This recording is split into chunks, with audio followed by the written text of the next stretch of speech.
Daftaboutcraft, the craft beer podcast. Welcome to episode 33 of Daftaboutcraft, the craft beer podcast. We're back again. We release a new show every 3 weeks. Me, Dave D, in Staffordshire. And me, Dave B. And what have we got this time? This time, our chat with a brewery is slightly different. First of all, huge thanks to Tooth and Claw for stepping in at the last minute.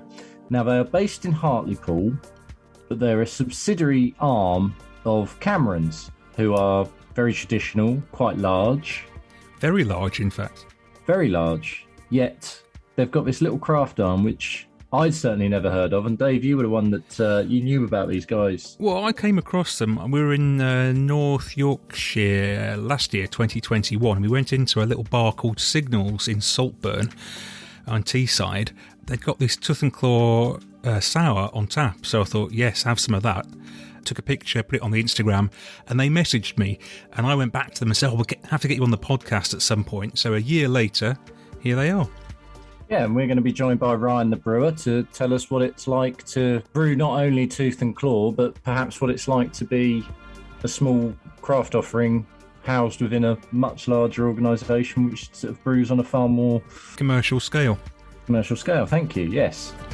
And we have also got Hype or Tripe, which is an interesting one because Verdant have just released their very first ever triple IPA. Lots of double IPAs, lots of hype double IPAs, like Putty, which I've had on as a Hype or Tripe before. I'm really fascinated to see what this is like. It's a collab, isn't it? Yes, it's a collab with First VH. So it'd be interesting to see if we can get any of their influence in the beer. And just interesting to see what Verdant's take on a tipper is. We've got the second instalment from The Brewer's Wife. If you missed the first one on our last episode, make sure you go back and stream or download it. The Brewer's Wife is Sam, one half of the Copper Beach Brewing Company from Worcestershire. And she'll be back with another amusing tale about what it's like to be the other half of a craft beer husband and wife team. But we kick off with the feature we always start with, Brew to Me. Dave, who have you got in your hand this time? I was in Beautiful Beers in Bury, hadn't been in for ages. In amongst the fridges, I found this IPA from 3 Acre Brewery, who are down in East Sussex. Have you heard of them before? I haven't. I'm racking my brains trying to think. Who are they? Where are they? No, I've not.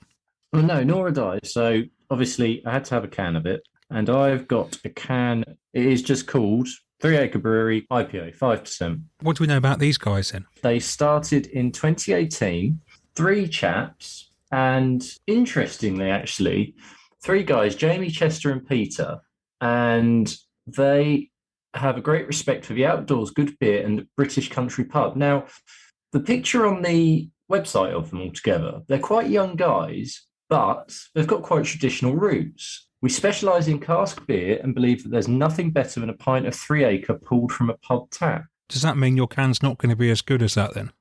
Well, it's an interesting one because we've done this before, haven't we? Where we have cask breweries who have started turning their hand to craft, so therefore the bottle becomes a can, and they're trying to do different stuff. But they look similar age, probably younger than myself. I'd peg them all in their 20s. And to be going cask straight away, you know, if that's what you grow up with, I mean, I could have easily been a cask person growing up in Suffolk. I get it. It's just an interesting take in this day and age to launch and almost launch with cask, as you think. So this is 5%. It's packed full of New World hops. This refreshing beer benefits from our years of brewing experience and further refines the beer that started 3AB, our fabled number 8 IPA. Our mission is to modernise traditional, combining the rich brewing history of Sussex with modern techniques and ingredients. Is that a 330 or a 440? This is a 440. Oh, I couldn't quite see the bottom of it. So it's come out. It's quite lively in the can. That looks what I would deem to be more crafty than casky. It's going towards that amber colour. Quite lively, but very hazy. Pretty fruity nose. If there's not a dry hop in there, I'd be... Yeah, so they've got a little indicator on the back, which I haven't seen one of these in ages. So the aroma is 5 out of 5, 4 out of 5 for bitterness, 2 out of 5 for sweetness. Would you agree with that? I think I would, actually. Oh, it's quite promising. You're taking big, long sips of that. That coming out of a handful that bit fuller, that bit softer. I could see that going down very well. And I think they're in, as I say, they're into the country pub. You could have that on hand pull with some food as well. And I think you'd be pretty happy. And I think it'd be one of those, you'd go there for the food maybe, and then you'd say, cool, I came away, they had a really good beer on tap. It was this 3 acre brewery, and you'd find out about them. So I'm quietly impressed by that. Yeah, it sounds like that's a brewery with traditional roots that is coming onto our radar quite nicely onto the craft scene, rather than just knocking out a beer to say it's a craft beer. Their flagship beer is a best bitter, so fair enough. If that's, they're proud of that. Then they've got a hazy pale, a West Coast pale, an extra pale, the one I've just got, a lager, a porter. None of this stuff is strong. It's all in that 3-4. This would probably be one of their strongest beers, looking through it at 5%. A session pale that's mosaic, a blood orange pale. Oh, a nice old ale. That sounds nice when we get to autumn and perhaps it gets dark and rainy. A bonfire beer. That sounds quite interesting. Okay. So they've definitely got very traditional roots, but very unashamed of it. And if they're going to brew beers like that, why not? I think that covers both cask and craft really nicely. That's a success then. I think so. They've got a shop. I would be sufficiently interested to try some of their other stuff. That's a ringing endorsement from you, that is. Yeah, I'm quite happy with that. It's not one of those beers that's like blowing my mind because it's doing something really different, but what it is doing is done very nicely. I think probably sounds like that weighed in higher up the scale than you thought it would, actually. You were pleasantly surprised. Yeah, that's fair. That's fair. I probably didn't have hugely high expectations for that, so it's always nice to be pleasantly surprised. Excellent. Okay, well, I've got one in front of me, canned from a brewery I haven't tried. Shall I go for it? Are we still touring Scotland? Well, no, we're going down to the south coast this time, getting a Margate. Oh, okay. And this is a brewery I'd never heard of. And I didn't get this can. Hannah and Paul from Hall Beer Shop actually got it for me because they went to Margate recently, had a weekend down there, spent a couple of days touring tap rooms and breweries and all, making me really jealous by checking all these things in on their Instagram stories. And this is one of the breweries they went to, and it's called Xylo, spelt Xylo. They've got a little tap room on the seafront in Margate. Looks out over the harbour, sunset views, all that sort of thing. It sounds amazing, and I saw some pictures which look brilliant. And the beer is supposed to be really good as well. I've had Margate on my list of destinations for a little while, and I tried to sell it to the wife, and she took a look at it and said, is it because there's a lot of craft beer there? Which you wouldn't think, but there is actually quite a lot there. And I'd heard of Xylo only because I was looking for places to go and I saw them and I thought, I've never heard of them. I haven't had any of their beer, but I am aware that they exist. Well, they came about in 2019. Two brewing friends, as is often the case. They wanted to create an inclusive and friendly environment for people to enjoy their craft beers. So they set up the tap room to go alongside their brewery. And they're doing really well by the sounds of it. They've got a core range of beers. They've got seasonal and one-off brews. And the one I've got here is called Meet Me Halfway, which is a 5.8% IPA with cashmere hops. Just straight cashmere? Straight cashmere. You often see it there, but not just on its own usually, do you? Oh, yeah, that is very nice. Orangey and fruity, yeah. I think it does taste of it's 5.8% actually. That's good. And what they said, what Hannah and Paul from Hall said was that the beers are good in can. They tried some as well, but they're even better straight at the tap in the tap room. I mean, fair enough. You'd expect them to be probably. Yeah, definitely. It's amazing. We sort of talked about the difference in quality you can get just straight from source compared to when it's travelled and whatnot, which is to be expected, I guess. That's really nice. There's a bit of a sweetness up front, then a bit of dry and bitterness at the end. It's good. It's a nice take to see a different hop being used in it is. a single hop like that. I think we'd struggle to get 2 or 3 single hop cashmere beers when we start doing another one hop wonder. I think we really would struggle, yeah. Maybe we should look out for more cashmere beers now, see if they become a thing. Like when we found some Talus ones and then that's suddenly everywhere. Yeah, that's true. Maybe this will be. On the back of the can there it says, heavily hopped on the hot and cold side with cashmere for a fine balance of juice and bitterness. Oh, well, yeah, that's sort of what I said. Doing the job very nicely. And I'm really glad to say I've got another can, a different can, in the fridge. So I'm looking forward to that. Their website, you can get a 6-pack of beers for £25.80. Is that including postage? Oh, you want it all, don't you? You want it all. If you can get your bill up to £40, then you can get free postage. Okay, no, I mean, you're right. Regardless, that isn't bad at all. Web shop sales are going to start being increasingly important again, so it'd be interesting to see what's going to be offered to the customer to entice them in, I think. I think so. As people struggle with the rising cost of living into the winter, I think going out to bars and spending, £8 on a third might become a less frequent occurrence for a lot of us. So we'll be relying on those web shops to give us our fix. Yeah, but it looks like we've got two good ones there to start with. So if you want to have a look at 3 Acres or Xylo's shop, I think they get recommendation from both of us. Absolutely. Get in touch with us on Twitter and Instagram at Daftaboutcraft1. Right, well, it's guest time again, and we're really pleased to have on this episode of Daft About Craft Ryan Shaw, the head brewer from Tooth and Claw in the north of England. How you doing, Ryan? I'm very good, thank you. How are you? We're good. We're really grateful you stepped in and filled a slot at the last minute. So you are the head brewer for Tooth and Claw in Hartlepool, but Tooth and Claw is one small part of a much bigger operation. Cameron's Brewery is a family brewery in Hartlepool. We all started in probably 2016, 2017, started home brewing, a group of 10 of us, and then that kind of just stemmed into brewing downstairs in the cellar of the large brewery. And then we inevitably acquired a microbrewery, which was luckily next door. We then bought that as a brewery, became Tooth and Claw. So it's obviously became a fantastic outlet for all of us people who love craft to go there and work with our passion. There's so much to unpack just from that. So obviously Cameron's are, as you say, they initially were a family brewery, yes, but have expanded to be definitely a commercial brewery. You go on Cameron's website and it says they do contract brewing. So they are big. What's that like to do that and then do, on the other hand, brewing really small batch stuff for craft? And what do you prefer? Well, obviously, they're both really, really different. And obviously, there's extremely strict guidelines that you have to do for both. But obviously, being a contract brewer for Cameron's, you have to stick to strict specifications set by customers, where obviously at Tooth and Claw, it's kind of up to us. It's probably the first freedom some people have had to be like, right, let's do this and let's do that. So people have really gone wild, different flavours and different beers and stuff like that, and done things that we obviously definitely couldn't have done for Cameron's. It sounds a bit like going on your first lad's holiday. You can just do whatever you want. Maybe not that extreme, but it's fantastic. It's an amazing outlet just to put your passions in there, brew whatever beers you fancy brewing, and then hopefully it go on commercial. Cameron's are obviously on board with this, otherwise they wouldn't let you do it.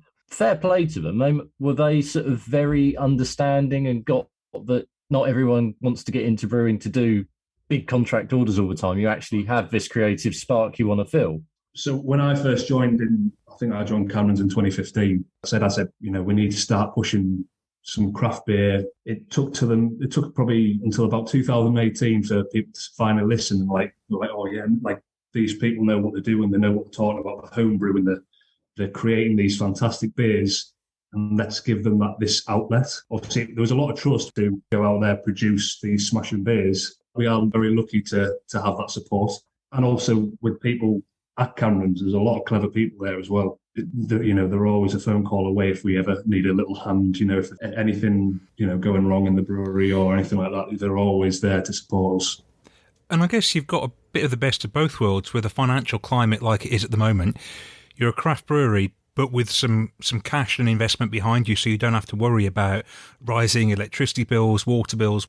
The current financial climate has affected every part of the brewing industry, even obviously the more commercial big breweries like Cameron's. So at the minute, money is a little bit tight, but obviously before all this, there was a lot of investment, like new canning lines and stuff like that. But it was also a thing where we could obviously scratch each other's back. So we would have a canning line, they need to do some contract canning, just work together and put out some cans for them and also can some beer for ourselves. So the way you sort of talk about this, it would be wrong to say that you're the craft arm of Cameron's by the sound of it. Like, there sounds like there's a degree of independence between the two of you guys. There's 100% independence. I'd call it more of like a daughter brewery, if you know what I mean. That's how I would describe it. So it's kind of, we stem from Cameron's, we get a lot of support from them, but we are completely independent from them in our decision making and our brewing. And how much sort of scale wise are we talking then for what you guys are putting out? So how much beer are you putting out in a year? We're probably knocking out maybe 500 hectolitres in about the last 6 months for Tooth and Claw. But obviously, compared to Cameron's, that's minuscule. But yeah, it's quite a lot for us at the minute. We've been knocking out quite a few beers, and obviously we're really happy with that and how much it's grown and in popularity and places we can obviously sell the beer. So how far are your beers getting out then? Mainly up in the north? Yeah, well, majority up in the northeast. The best place probably to get a Tooth and Claw beer is probably the Head of Steam outlet.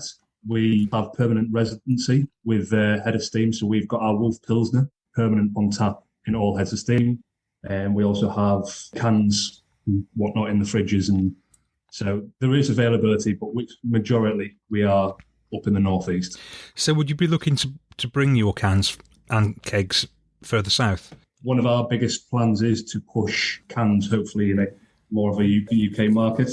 Obviously, we are currently in talks with Bruiser, so obviously that would be a fantastic venture for us. There's other online merchants and stuff like that we'll be looking at. Obviously, locally, we do try and get in all our bottle shops and that, but it is hard getting, obviously, our cans like far down south. Bruiser's a great way of doing it, isn't it? You've got that, you get everywhere relatively easy. Yeah, it is brilliant. So we've got some of your beers here that were rushed over to us, and I have got your Squeeze Please Goes, which I actually had in Signals in Saltburn last year. Yeah, brilliant. Loved it then. Love it now. It's great. Yeah, it's fantastic beer. See, it's based on a traditional gozer, so it's pretty much half barley, half wheat, packed full of lemon, and then matured on sea salt. So you get that little slight seasoning of salt, not too harsh. I wouldn't say it's a really harsh, in-your-face sour. I'd say it's a reasonably sessionable sour. Yeah, it's delicious. It's really nice. But it's also dry hopped with a Waiti as well, which is a lemony lime hop. And that kind of just gives it that sherbety edge. Yeah, I definitely get that. Are you drinking this as well, Dave? I am, yeah. And I don't like gozes or sours massively. That said, I love the nose on that when you first crack it. For me, to drink it, it's like a lemon barley. Would that be a reasonable... Yeah, I'd say that's done on, yeah. No, I really like that. And it's not too salty and it's not too tart, so I can keep coming back to it. I do find it really tart and really salty, and that's why I like it. I think, obviously, people have different, taste buds and how sensitive they are to salt. So for me, the lemon goes is pretty soft. As a sour and a goes. I feel like you can get, obviously, those traditional German gozes, and they're really quite harsh on the palate because there's so much salt there, so much sourness. Where with the lemon goes, we really try to balance it a little bit of sweetness there, just to kind of pull you through your beer. Really good beer for the next heat wave, whenever that is. It's that kind of beer. I think we always do really well when it's hot. I'm not gonna lie. Yeah, it really does well. Are there any beer styles you want to try but haven't got round to doing yet? So Cameron's has its own development team, which is kind of linked to Tooth and Claw. So anyone who really has a passion for craft goes down into, we call it the brew club, goes down into the cellar of the brewery, where we've put a nice little nano brewery kit, nice investment from Cameron's. So you can experiment in there. Yeah, dead on. So we're potentially pushing 80 different beer styles in there every year, and it's amazing some of the beers that are coming out. A couple of weeks ago, we had someone who did a beer who put lemongrass, gin, it was based on a Thai beer, and then used saison yeast, and it really benefited the style. And then we've got people trying to push the boundaries of like more of a science background. So we've got people trying to push thiols. I think you talked about it last week. Thiols, we're really trying to push and hone that and almost master the science behind it.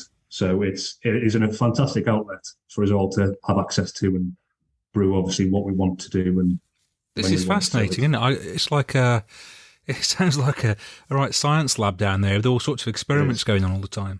So are these beers seeing the light of day, or is it all research? It's research, and then it kind of goes to a development panel. So it's not like X Factor or anything like that, but it kind of, you have a beer and you're kind of I'm really proud of this beer. What do you guys think? And then everybody has a taste, and we're just that deserves to go to Tooth and Claw. Obviously, in the near future we brew it.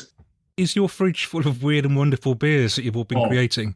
Yeah. Oh, wow. There's some wild and wacky beers in there, and it's honestly probably one of the best bits of the job. If I'm honest, it's fantastic. Oh, I'm jealous. That sounds amazing. This feels like I probably already know the answer to this, but do you think a lot of the other major, your big breweries that could afford to help in this way should be looking at doing this? Because I can't help but think Green King, for example, or Marston's and places like that. Now, they will say they do some craft stuff, but it's not. It's not craft. Is this not a better way to tackle it and actually give people their head and let them create themselves rather than still working to what is the Green King or the Marston's or other big brewery brief? Yeah, I'd definitely say the way that Camerons have gone about it literally gives everyone who loves craft the freedom to brew what they want. Obviously, stemming from that, we've produced some fantastic beers. So I would say, yeah, 100%. If obviously bigger breweries kind of adopted that approach, yeah, I think it would definitely work better than firing out beers that they think that's craft. It was probably one of our biggest fears when we first ventured out with Tooth and Claw. We were like, are people going to take it seriously? Because we're part of Camerons, we do contract brew and stuff like that. I can understand why they'd be afraid to put the investment in, but we are full steam ahead now with what we've done. From our experience, I would definitely advise something like that. It's been fantastic. What's interesting is that when I first came across you 12 months ago, I didn't know anything about Tooth and Claw's background, nothing at all. I just saw a nice looking goes on tap and thought, have some of that. Never would I have thought you'd got a big brewery behind you, For me, that was just a nice beer from a small craft brewery that I'd never heard of. I think having that big name behind you is just helping you because you've got investment to experiment. Yeah. Obviously, we do have an investment. We are given time, but also, I'd say there's some clever people in Camerons. There's a lot of master brewers. They've got a lot of knowledge that obviously we don't have access to. So it's nice just to give them a phone and be like, you can give us a hand with this. Yeah, you can pick their just brains. having a really good silent partner. Dead on. So obviously we're enjoying the goes now, and as Dave said, you've got a pale as well, Dave, and we've both got the stronger IPA. What else are you guys sort of cooking up then? What's sort of in the pipeline at the moment? We pretty much constantly knocking out our Wolf Pilsner, which is it's a Czech style Pilsner with Bohemian malt, and then it is late hopped with Styrian Wolf, hence the name. It's a hop, like a noble hop that isn't really used a lot, but every time we've used it, it gives out the most beautiful floral notes, proper packs of punch, and it really complements the Wolf Pilsner. So we've got that going. We have in the works, we have something called a American Breakfast Stout. It's something that's been obviously brewed down in the little brew club, something weird and wonderful and wacky. So it's based on bacon, coffee, some chocolate. It's going to be pretty intense. So I think for that, we're going to be using a certain beach smoke malt from Munich. Would that be the sort of stuff that goes in the Schlenker and that? Yes, correct. Yeah. Oh, so, amazing. And obviously that to complement dark malts. And I think I'm really looking forward to that beer. And then we're going to be bringing out a West Coast IPA, hopefully in October. That's going to be a collaboration with Full Circle. Oh, nice. And then onwards, we haven't really planned what we're going to do for next year. We've got a lot of arsenal, obviously, from Blue Brew Club. They've got probably a big list of beers that they would say, yeah, this is definitely good enough. So it's just getting the time, the capacity to brew them. You've done a few collabs as well, haven't you? We have, yes. Our latest one was with Turning Point in Knaresborough. Oh. So as of the 19th of August, it's getting poured in all the Heads of Steam and other bars in York and Leeds. So this is a Berliner Weiss, which has been aged on apricots and white grapes. Now you're talking. Delicious. And then we recently did a collaboration with Northern Monk. So we did a session IPA. That was beautiful. We dry hopped and whirlpool hopped that with Strata, which is one of my favourite hops. Yeah, one of the best session IPAs I've probably ever had. Delicious. And then, we've done a couple more. Did McCall's at the start of the year.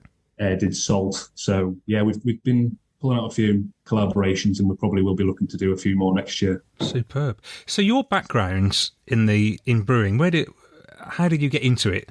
Again, it's like every brewer. It seems like it's a little kit that they have in the garden shed and just knocking out home brews. So this was probably just before I went to university. I found my love for brewing. I initially came from Carlisle near the Lake District, moved over to Newcastle, and then studied Newcastle University. There was nowhere where I could really hone my talent. I used to brew for a lot of my housemates, and obviously they definitely appreciated it. Yeah, I really wanted to just kind of push that passion. So me and a group of people from a little society, we kind of got together and we pitched an idea to the university and got investment to make a little microbrewery in the university, and that's still going. Wow. It's called Stew Brew. Wow. So we set up Stew Brew in a 2.5 barrel kit, brewed the first beer, and then I had to leave university because I'd finished, so couldn't really stay on. So, but it's still going though. That's incredible. It's still going. So, have you sort of gone in and done a talk or anything and shown what you can do from a 2.5 barrel kit and where you can end up? No, not yet. I haven't really been in contact them for a little while, but we've done a couple of beer festivals together and stuff like that. So it's a mutual love for each other. But so yeah, after that, I kind of went into the labs at Cameron's. From there, it just stemmed more home brewing, more nano kits down, like trying to get nano kits down the cellar of Cameron's, and then it just again grew from there. You just sort of touched upon there with the Stew Brew and doing festivals. What are you sort of doing? Have you guys done this summer or are doing this summer festival wise? Is Tooth and Claw at festivals? Will be at festivals? We've been trying to get into as many festivals this year as possible. Is that easy or? Yes and no. Yeah, it's just trying to get hold of anybody and can you squeeze us in and stuff like that. We're looking to try and get into Leeds Craft Beer Week. Obviously, one of the biggest ones for us is that we are organising our own beer festival, literally directly outside the brewery in Cameron's Brewery Tap. And so this is called North East Brewers Showcase. So we've organised this for this year. This is on the 3rd of September. So we're getting the likes of Salt, McColl's, Vaux, Full Circle, obviously ourselves, Caps Off. So yeah, apart from that, we're trying to do a couple more, maybe try and get into Dark and Wild City, hopefully off the back of the Northern Monk collab. That'd be nice. So what does the future hold for you then? Obviously, like I say, there is a little bit of financial difficulty in all the brewing world at the minute. Hopefully when we get past this little bump, we will be hopefully looking to make a tap room. I think a tap room would definitely go really far for Tooth and Claw. We just want somewhere where we can really knock out all our kegs and like a good base for us to obviously make our home and like obviously host a lot of things and have good serve really good beer. So I think tap room's probably top of the list. And then, like I say, push and can would be a really big thing for us. Like I said, we are very like honed in on the northeast, so it's just obviously spreading our footprint across the UK. Continue the development, really keep the enthusiasm about craft, and get as many people brewing as possible from Cameron's, brewing what they want to brew, and then hopefully it makes the cut and goes to the Tooth and Claw. And so, how many people have you got on the Tooth and Claw team? The Tooth and Claw brewery team, at the minute, there's only 2 brewers. There is obviously this development team, this brew club, and there's probably about 20 to 30 members in this brew club. There was someone who brewed the other week, and he brewed a smoked rosemary. I think it was a sour, overnight sour. And again, it was really interesting.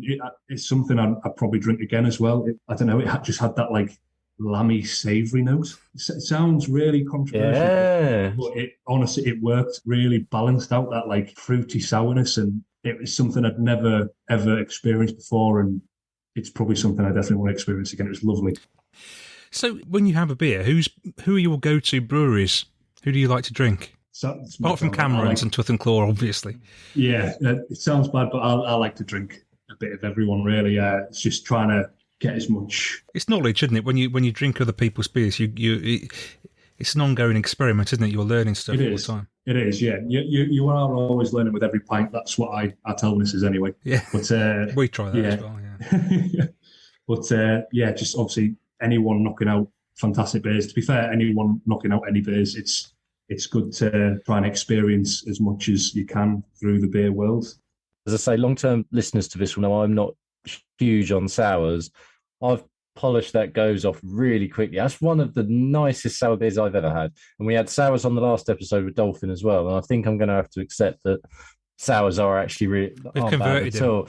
Yeah, I think so. But that's a great beer. And now I just want to try what else you've got. And people want to get hold of your beers. How can they do so at the moment? We currently have a online shop, so we kind of run through our brewery tap, which is the Cameron's Brewery tap. Obviously, we have all our beers that we offer there. Like I say, we are in Heads of Steam, so if you're near Heads of Steam or anything like that, you can obviously access our beers there, both draft and can. And then hopefully, in the near future, we can obviously have more of an online presence with other merchants and whatnot. That would be fantastic.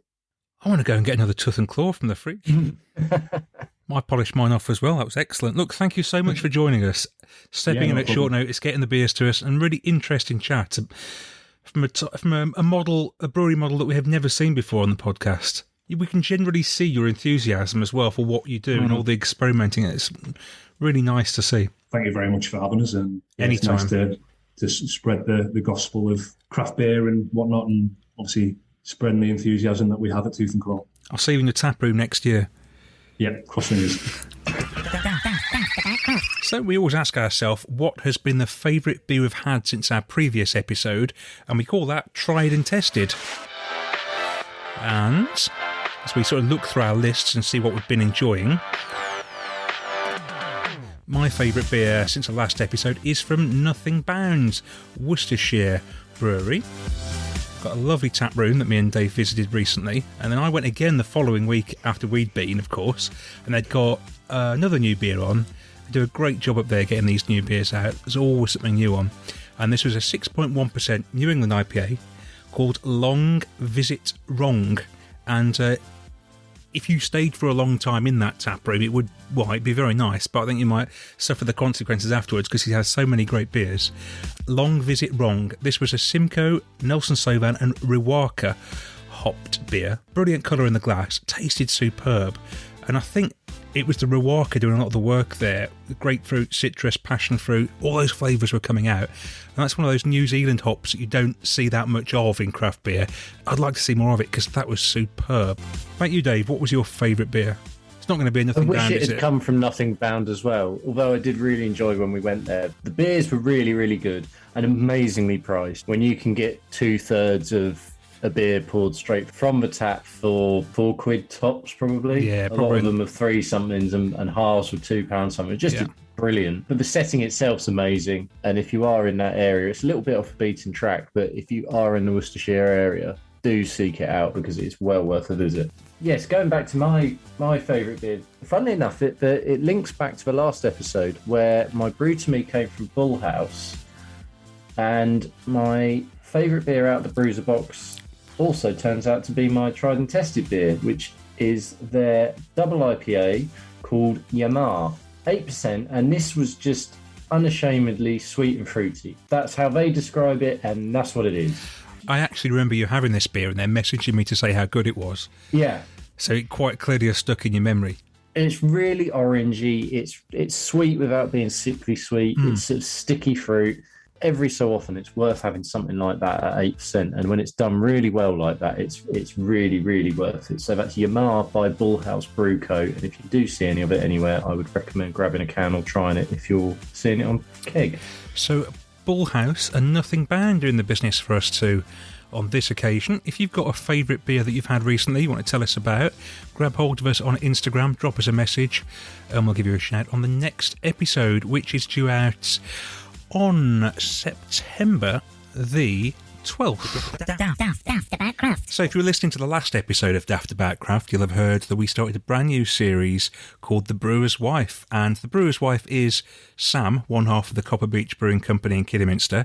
And she's here again with another story about life as a brewer's wife. How you doing, Sam? I'm good, thank you. What's your story this time? Okay, so this week I thought I would give you more of a recent tale. This is going back to when I was about 8 months pregnant. This was sort of at the latter end of 2021. I was on maternity leave. I'd broken up from work, and again I was probably on the sofa watching Married at First Sight. Some sort of reality program, obviously. Oh no, it was the Kardashians actually. I was binge watching the Kardashians. I've never got into that. Well, it was a good way to pass the time. Yeah, true. Didn't have to think too hard. Phone rings and it's Dan, who's at the bottom of the garden in the brew shed. Now, it's not unusual for me to get a phone call from him while he's at the bottom of the garden. He might just want me to bring him a sandwich or a drink or whatever. So I answer the phone. He's like, "Hi. Now, listen, don't rush and don't panic. But if you could just get to the bottom of the garden as quickly as possible, but please don't run. because, you know, remember, 8 months pregnant. And the minute you say don't panic, don't rush, what's going to happen? Obviously, I'm like, ah! Yeah. So, well, I would like to say I jumped off the sofa. I did not. There was definitely no jumping at that point. I waddled off the sofa and, sort of made my way down the bottom of the garden as carefully as possible. In our garden, we've got a massive cherry tree as well, and so there was sodden leaves all over the grass. So this could have ended very badly. Exactly. So I was moving slowly. I was very much trying not to fall over. And I sort of opened the brewery door, and he's in the corner, almost looked like he's hugging this giant fermenter. And I'm like, "Are you okay?" And he's like, "Yeah." I thought you were going to say he was crying in the corner for a minute. It was that bad. That came after. He's like, "Can you just go in that box there?" So he's like, I'm like, "What's happened?" So basically, there's like a fitting on the side of the fermenter that had broken, and he basically had his thumb plug in the hole because he had a brew in there that had just gone in. Weren't you just tempted to say, "All right, Dan, see you later," and just walk off? You're all right. It's only about 600 degrees or whatever, isn't it? You're fine. So he's describing these parts to me, and I opened this plastic box, and they all look the same. I don't know. He's going, the grey plastic one. They're all made of grey plastic. I need a bit more information. So I eventually find the right fitting, and then he's going, and I need this tape, and can you wrap this tape around this? So he's keeping it cool, like to a degree I've never really witnessed before as well. It was very impressive, and eventually managed to remove his thumb and fix the problem. It'd still be there now if it wasn't for you. Could you imagine? Yeah, that could have ended many different bad ways, but luckily we got the problem fixed, and he's still got a thumb, and the baby was just fine. Daftaboutcraft. We're coming towards the end of episode 33, which means there's one feature left to come.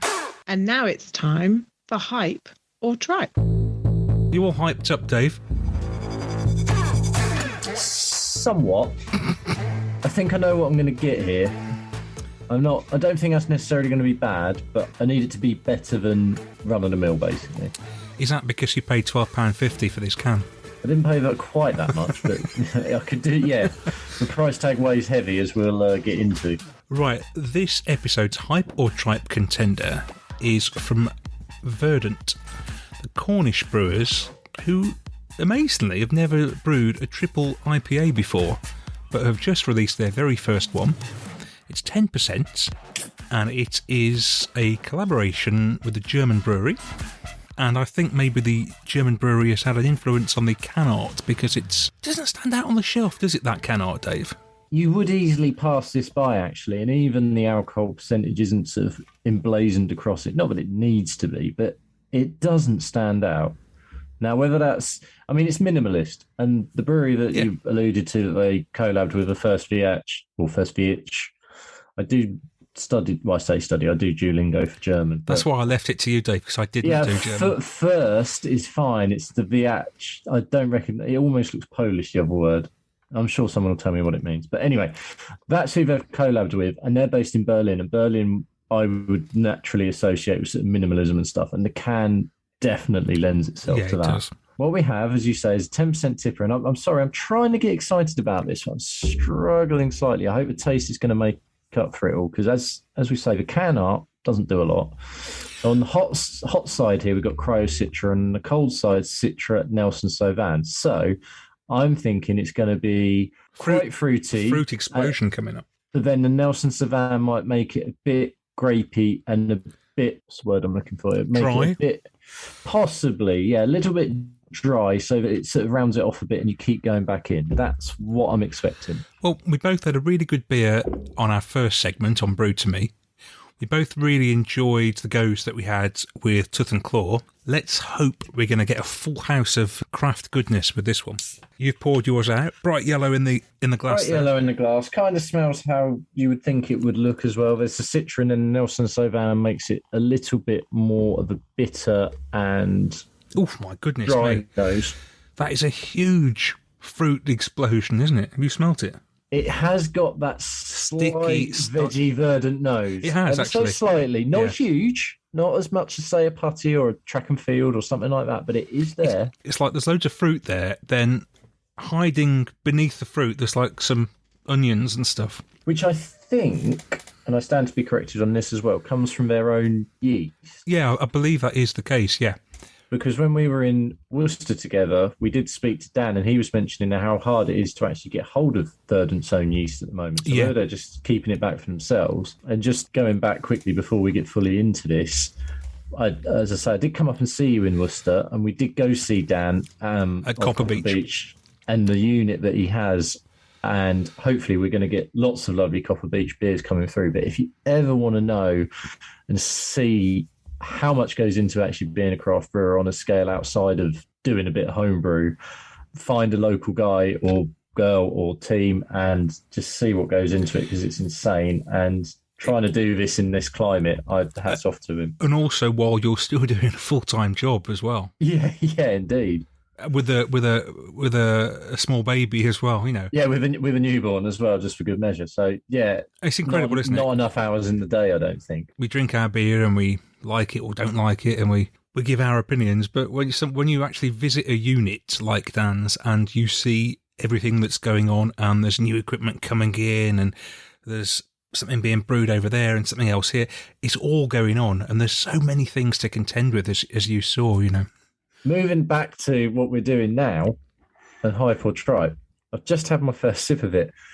That tastes way stronger than 10%. Yeah, it does for me. Seriously full. You didn't seriously fruity, but seriously boozy as well. You were looking away from the camera when I had a mouthful a minute ago, and I was like this. It is very strong.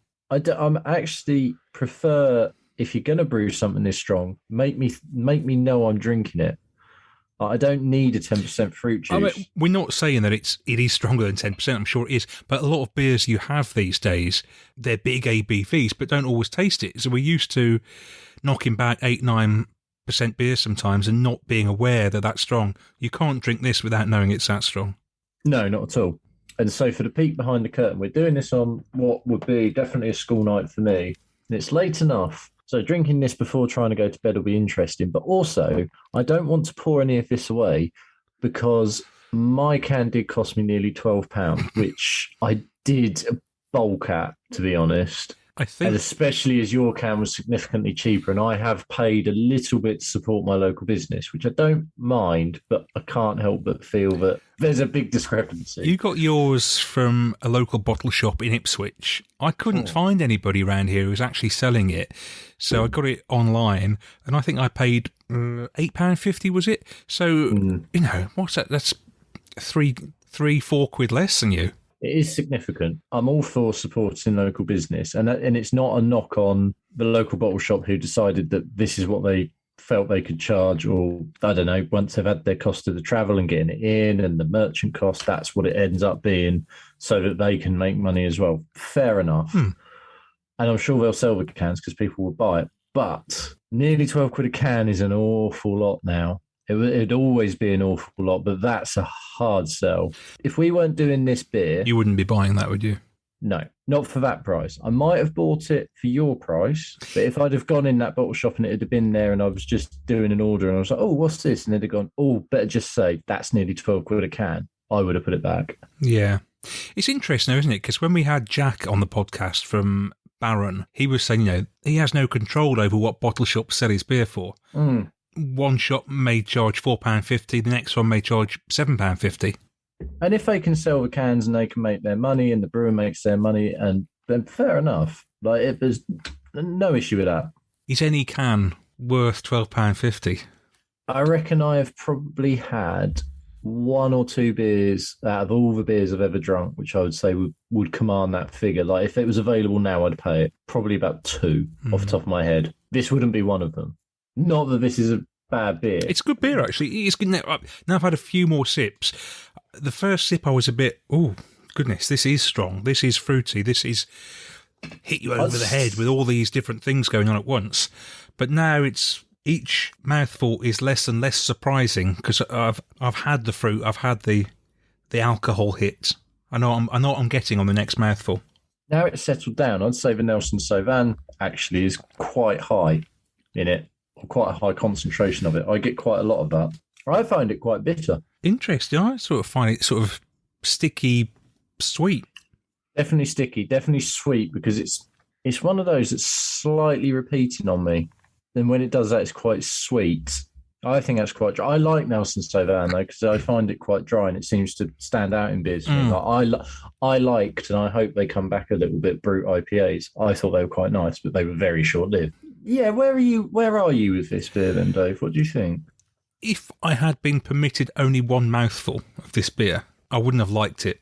It was just too much. But now I've had a few more and I've got used to it, acclimatised to it. I quite like it. Not to be saying that I'd be swilling this down pint after pint in the pub. It's a beer to drink slowly, obviously. And again, as we often say, it's one to share, isn't it? If we were here in the same room, we'd share this, wouldn't we? Especially at the price of the can. I think the average price is, looking on the internet, it's about 10 quid a can. That makes sense. Just to go back to with Dan, he was saying that there's going to be a higher duty coming on your stronger beers. So that's another reason why you're going to see less and less of these beers. Yeah, like they're just not going to sell in pubs and that. And what you're going to see more of is probably what you're seeing more now, a lot of 4 to 6% IPAs and things like that, which can shift because people will not be put off by either the price or the strength.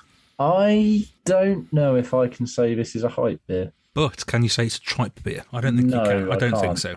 Is this middle ground for you then? It's growing. It is growing on me, actually. It's growing on me. I like the stickiness of it. That's classic sort of... It's classic tipper. Classic tipper and also quite classic Verdant. Yeah. So I like that. They could have just said they brewed this on their own, for me. It smells Verdanty. It tastes Verdanty. I'd like to know exactly what the other brewery brought to the table. Maybe it was the can art. I mean, it was obviously brewed in Cornwall.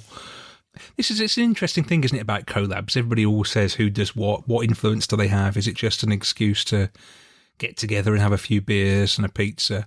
I think some people take collabs more seriously than others and like to get really involved in the process. And for others, it is maybe just a nice day out. Yeah, nice day out. You sort of come up with the idea of what the beer is going to be, and then you just leave it to people who are going to brew it to brew it because you've given your idea. Maybe that's what it was. Maybe they did the idea process of it. Maybe we won't know. Yeah, I can't call it hype, but I can't call it tripe. I think if you're a Verdant fan, you'll be pleased. You'll be very pleased. One of our regular listeners, Christian, he loves Verdant and he'll be all over this. I can see I like this very much. And if it's your sort of thing, yeah, like you say, you will enjoy it. You will enjoy it. It's classic Verdant. Is it better than Don't Tell Gus, Fruit Car Site Exhibition, even various iterations of Putty, if that's your thing? Probably not. I just question whether, and I'm getting like this more and more, who needs a 10% IPA? What is the point of it? Well, it gives us a feature. Well, it does, doesn't it? But, I mean, when we went out in Worcester together, if there'd been a tipper on tap somewhere, I suppose we might have had a third or something. But that'd be it, wouldn't it? You just have a quick third and that's it. Really interesting question, actually, because if we'd have been out in Worcester and this was on tap, and I reckon we'd have had it out of curiosity. Yeah, possibly. And maybe that's almost, although it won't be, a better habitat for it. But I do remember when Verdant had a takeover in Ipswich, and it was really busy on a Friday night. I went down there because I wanted to see what they had. And I remember a lad next to me being extremely disappointed that he couldn't order a pint of Fruit Car Site Exhibition, which I thought was excellent because he was going to have a very short night out. Yeah, exactly. Very short. Well, we had a long night out, didn't we, when we went out? We did. We started the day at Nothing Bound, as we mentioned earlier. You really loved that, didn't you? And then jumped on the train, went into Worcester. And we went to various venues in Worcester. And then back to the little village where I live, where you had your favourite drink of the day, which was a cider. The cider was great. It was a lovely, sweet pick-me-up for what was a very long but very enjoyable day. I'd say my takeaway from Worcester was it's a great scene. Loads of places, like you do not struggle to find craft and get hold of it. And there was more places that we ran out of time to go to as well. I think we went to about half a dozen, didn't we?